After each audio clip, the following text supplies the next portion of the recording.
44 seconds of logos. Comcast. My husband used to tell me I have an overactive imagination. Huh, that's funny. My wife used to tell me that movies didn't always begin with overactive narration. So you can see the irony. I mean, haven't you ever been on a train and wondered about the lives of the people who live near the tracks? I mean, I guess. I didn't know you could make a whole movie about it. I suppose I started noticing her about a year ago. Or whenever she began prancing around the balcony of her house in super skimpy bedroom attire. Also, discount Jennifer Lawrence really f***ing looks like Jennifer Lawrence. Like, I feel bad for her that genetically she's stuck looking like another actress that got famous a few years earlier than she did. Also, I just realized this movie is a mass transit-based Rear Window, and that honestly kind of pisses me off. She became important to me. Me too. I mean, look at her. I mean, I'm not attracted to her or anything. I'm just a third-party observer, observing her balconiness and nothing else.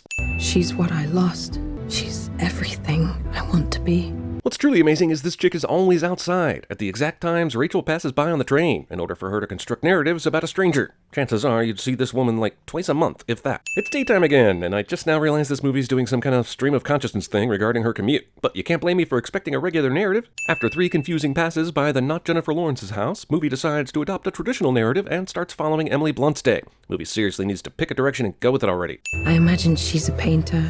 This is one of those book adaptations where the characters have to read the book aloud for you to understand what's going on, isn't it? Also, she just drew Heath Ledger and Michelle Williams, and you will never convince me otherwise. I wonder what they say to each other before they go to sleep. They say, I wonder if some creepy-ass chick on the train that passes our house is obsessed with us. Nah, surely not. That's what they say. If only they knew. Train visible house sex. I used to live 2 doors down. Sudden reveal that you used to live next door to this house. Your train stalking is sudden. Every day I tell myself not to look. Because they're always ready with personally painful things to show her in the window, no matter what time of day she rides past them. My baby's so cute. Lady, you said that before you even got a look at that baby. You are a phony, you phony. So sweet. How old is he? 6 months. As if the slurred speech and probable liquor breath weren't enough for this woman, she gets an orgy of evidence that Rachel is a lush by seeing the minibar on her lap. Where'd that recent mother go? Did she imagine her? Or did that lady disappear quickly and quietly? Or does the movie want to tie us up in worrying about this so we miss the larger story points? Girl on a train sips a thing, and I'm ready to roll credits, man. No lie. Megan. I mean, what the f***? A teacher once told me I was a mistress of self-reinvention. Huh, that's funny. My auto mechanic once told me that movies don't overstress self-narration, so you can see the irony. Movie does nothing but f*** with me for 7 minutes and then throws me directly into a therapy session. I tend to smile when I'm nervous. Sometimes I laugh. Sometimes I wear a sexy white dress to therapy. For a year, Mac and I lived in this hunting cabin. Look, just because you're saying this to a psychologist does not make it not narration. We started f***ing. Oh, go on. You were saying? God damn it, stop introducing girls! I went and I brought you back to bed with me. And when I was feeding you, we heard Daddy singing from the kitchen, didn't we? Narrating life to your toddler. Another gallery headhunted me. This might be the cockiest sounding thing ever said in a movie. Another gallery headhunted you? So you're so fucking awesome at, I presume, picking paintings that go together for exhibits that you're being headhunted frequently? This movie wants me to hate this girl, right? Because I do. Rachel, what are you doing? Give me my baby. Gotta say, I've read the book, and I know what this scene means in context, and still, watching this movie is confusing as shit. Ah, roses for the wife. Who did you f*** on the way home today? IVF rarely works the first time. Easy-ass baby-related marriage tension backstory is easy-ass. I wonder what she's looking at. Megan has set the record, in 19 minutes mind you, for number of times out on her deck or backyard at any given time for anyone in the history of the world. Movie firmly establishes Rachel's alcoholism, but hardly any reason to keep watching the movie. Anna, I fell asleep last night thinking of you. Who's Anna again? Is she the pretty blonde or the other pretty blonde? Or wait, is she another woman? I think this movie did show us an Anna title card a minute ago, but who the f*** knows who's who? I realized that they were kisses, not exes, and my husband was Century 21 age. Now, don't you have to either be paid by or pay Century 21 to use their name like this? And given the context, I'm guessing they weren't interested in a paid product placement besmirching their agents. So how did this come to be? Picked everything in that house. Picked everything in that house. Are you mad about the adultery or the wasted interior decorating skills?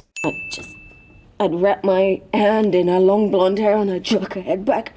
I'd just jerk it back. You know, kind of like a certain future murder that's about to happen that will incriminate me. These are lethal leaving Las Vegas levels of drunken depression depiction. Oh, she's going to go to that house she's been spying on. This movie is a solid PSA for not drinking too much before making drastic life decisions. For this story to happen, we have to have a woman who obsesses over strangers who just happen to live a couple houses away from her old house. The obsession over Megan and her husband Scott is rather remarkable, considering the main fixation is over her ex-husband Tom and his new wife Anna. On the very very day drunken Rachel decides to confront Megan over another man she thinks she saw her with, she just happens to be out for a stroll in the neighborhood, and she's about to get murdered by, spoiler alert, someone Rachel knows. Also, continuing more ranting, the whole movie is also possible because she passes out and wakes up alone with some wounds and blood, not knowing what the happened. You, movie. I'm not playing your detective games, just show me the movie and stop f***ing with me. At this point, I'm ready to blame everything here on Ben Affleck, and that just doesn't seem right. Regardless of recent drama, using a smartphone in a tub is just asking for trouble.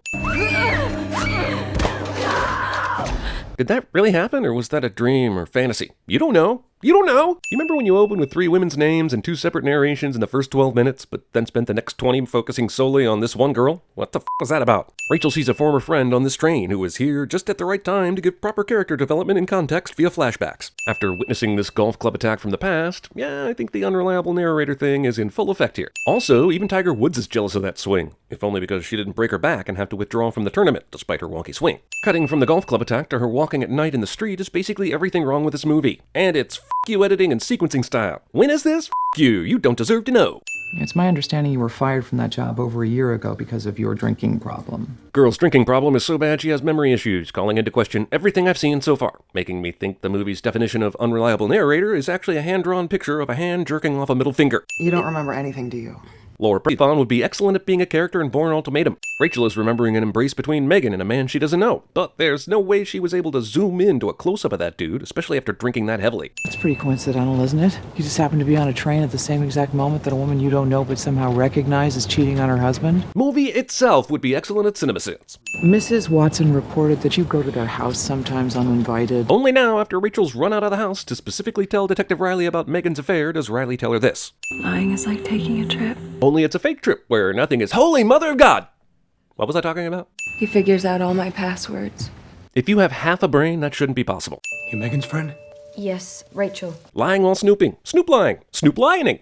I saw your wife with someone on Friday morning. None of this seems weird to Scott, a random woman coming to his house who feels compelled to meet in person to tell him something that, from his perspective, she apparently did not tell the police. The alcoholic chick who might already be drinking again is definitely drinking again. This should make her even more reliable. Is that who you saw? The answer is yes, but there's no way Rachel knows that. I remember, that's him. Bullshit. 2 months ago? From 4 months ago? From present day? From when? Movie doesn't care. Where are you? Okay, she asks, where are you, into the phone, and we cut to her having sex in the woods with the dude that we don't get a good enough look at to know who it is. And this is what's wrong with this fucking tease of a movie. And with that, Megan won the argument, and they immediately boned. Megan, I could lose my practice. With something that comes after this, but not this? For the first time in ages, I have purpose. So I'm playing pool. These people have apparently never heard of phone conversations or simple texts. Why the f*** do they have to keep meeting like this? That dick told them I'm abusive. Well, you probably are, but we only know that from Megan's words, so maybe you aren't. Which is kind of the problem with the cops just accepting everything the therapist says, which is what they appear to have done.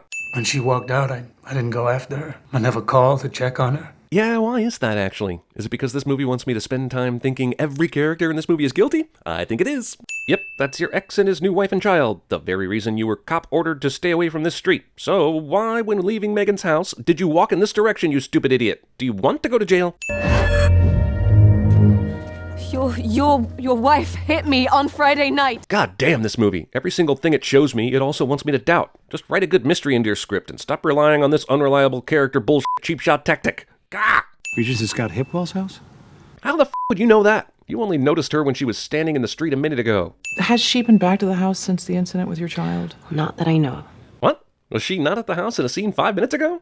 I mean, yeah, maybe her husband told her she was at Scott's, but if you're Anna, do you believe for one moment she's at Scott's without an ulterior motive to see Tom? Believe it or not, this is merely the second spouse tries to break into spouse's computer records moment in this film.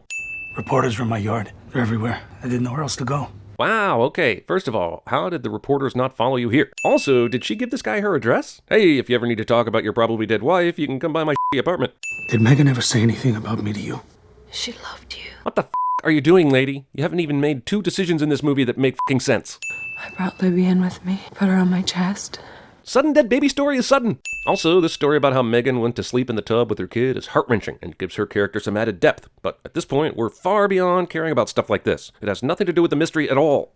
F***ing with the frame rate to try and make me feel tension only makes me upset at you for f***ing with the frame rate. The front door was open. It's not like I broke in. Leaving your front door open in any New York State residence. I know this sounds insane, but I just wanted to hold her. Outside, while walking away from the house. Of course, Megan was on the balcony that day, making the appearance that she only makes when Rachel looks at her house. Despite her many connections to this case, Rachel still thinks it's a smart move to show up here right now. Turns out, I'm not the father. Neither is the shrink. Who could it be? Thank you, for getting Abdick to point the finger at me. For getting the cops to say that you and I are f***ing. I feel like maybe this thank you is disingenuous. You wanted to file a statement? Yeah, here, in the bathroom.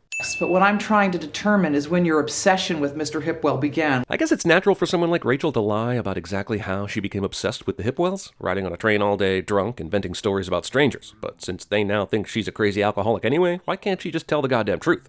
I need to see you.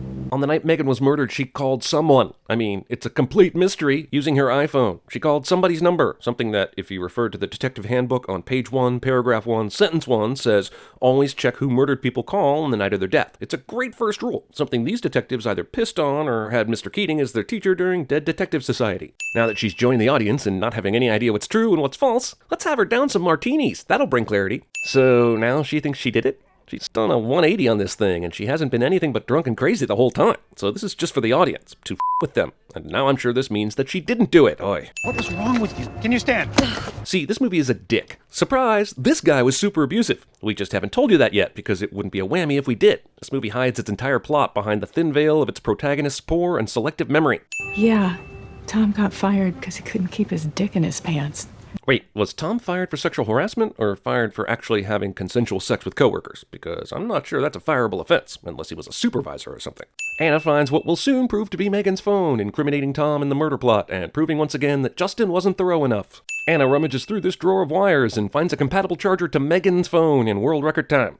Rachel's down there. By the way, what scenario led to Megan wandering around by the tunnel and Tom driving his car here? This isn't far from their homes, so this isn't like some private meeting spot or something, and I think it's easily walkable distance. But sure makes it harder for an unreliable witness to remember what was going on. Just f*** off! No, you f*** off. Remember earlier when we saw Rachel and the red-haired dude seemingly following her? Yeah, he was this far away from her. Now, she eventually went off the beaten path, but this movie is saying that in the time it took her to go to the tunnel, yell at Megan, and get assaulted by Tom, that he didn't see any of that shit. This movie should have been called The Girl Who Only Makes Bad Decisions. If you look in the background of this movie, a train is seemingly passing by in every scene. Having waited for tons of trains in the New York area, I can tell you that the sheer amount of trains coming and going in this movie is the stuff of pure fantasy orgasms. With you? I found Megan's phone. I found it. If he did kill Megan, but kept her phone, he's stupider than Affleck in Gone Girl. When you call 911, they pretty much instantly know where you are, but this movie will make it seem like all is lost when Tom turns the phone off. Also, whatever happened to 911 operators having to call back when they get hung up on? Because he totally hung up right after the operator said, "What is the nature of your emergency?" And she told me that you were fired because you were f***ing everyone in the office! And you were warned about that, Tom. Stop f***ing everybody. None of these women can control themselves around you. Also, how many diseases and kids does this guy have anyway? And is his dick made of chocolate-dipped cherries or something? Just want to go to the woods. Someplace secluded and foggy where you can kill me and dispose of my body with no witnesses. I'm pregnant. There's a chance it could be yours. Jesus. Everyone who sleeps with this guy knows how abusive he is, even if only emotionally. Why would you spring life-shattering news about your affair no one knows about on a guy this violent out in the middle of nowhere? I kind of feel like the detectives did a job on this investigation. He's not wearing any gloves or anything. She was his nanny. His former coworkers all think he's a slutty asshole. How is he never even considered a suspect? How is there no DNA evidence? I mean, last we saw the real-time West Wing lady, she was convinced Rachel did it. In a way, you killed her. This is so laughable it loses all potential sinisteriness. I guess I understand the whole "I can't let her tell on me" motive for this apparent imminent murder attempt, but does he think his chances of getting away with everything go up or down with more women he slept with dying? I've got to ask, having seen these kind of choke fests played out in movies time and time again, how the choker doesn't notice the chokee reaching for and acquiring items they can pummel the choker over the head with. Understandably, the Swiss Army brand turned down an invitation to sponsor this scene. Also, I like how she used the corkscrew. I mean, she was in a panic, sure, but there are way better throat-stabbing devices all over that knife. This train is symbolic of all the times Rachel was on a train, and no one in the neighborhood heard or saw any of this. I was obsessed with you, and my ex-husband murdered you, so now visiting your grave makes sense and is in no way creepy. We are tied forever now, the three of us. By Tom's chlamydia. Anything is possible.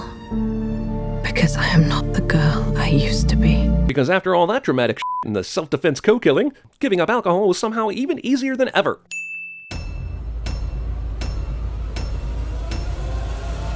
They called me Mr. Glance. happens if the engine stops? We all freeze and die.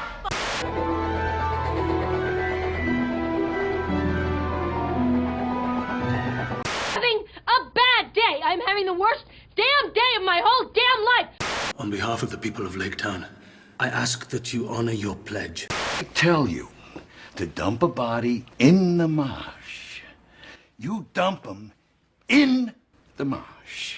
Not where some guy from John Hancock goes every Thursday to get a fucking blowjob! I imagine she's a painter, he's a doctor or an architect. He was a real artistic guy. Sensitive. A painter. These people are not your enemy! We all have one enemy, and that's snow! Lying is like taking a trip. Only there's no boat and you don't actually go anywhere. Tommy, how's the peeping?